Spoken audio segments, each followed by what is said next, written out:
সময়ে ব্যাংক ও আর্থিক খাতে ব্যাপক লুটপাটের খেসারত দিতে হচ্ছে এখন গ্রাহকদের। কেন্দ্রীয় ব্যাংক অনেকটা বাধ্য হয়ে এসব ব্যাংককে আর্থিক সহায়তা দিয়ে বাঁচিয়ে রাখার চেষ্টা করে, তবে সেই প্রক্রিয়াও এখন থেমে আছে। ফলে বেসরকারি 5টি ব্যাংক শুধু নামেই টিকে আছে। লুটপাট ও ঋণের নামে ব্যাংক থেকে বিপুল অর্থ হাতিয়ে নেওয়ার ফলে এসব ব্যাংকের গ্রাহকরা পড়েছেন বড় বিপদে। ব্যাংকগুলো তাদের আমানতকারীদের কোনো টাকা ফেরত দিতে পারছে না। দুর্বল ব্যাংক সংস্কার ও তারল্য সহায়তার পরও গ্রাহকের জমা অর্থ ফেরত দিতে না পারায় দীর্ঘদিন থেকে অপেক্ষায় থাকা গ্রাহকরা হতাশায় ভুগছেন।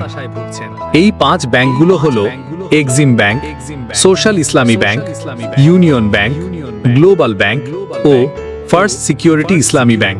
ইউনিয়ন ব্যাংকের একটি শাখায় সরেজমিন গিয়ে দেখা যায় সনসন নীরবতা। কর্মকর্তা কর্মচারীরা মনমরা হয়ে বসে আছেন।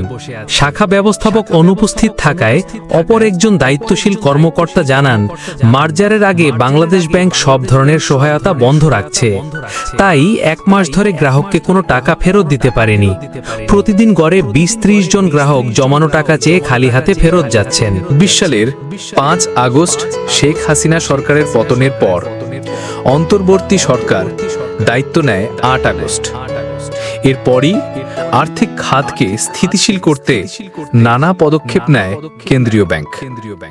দুর্বল ব্যাংকগুলোর 14টি পর্ষদ বিলুপ্ত করা হয়।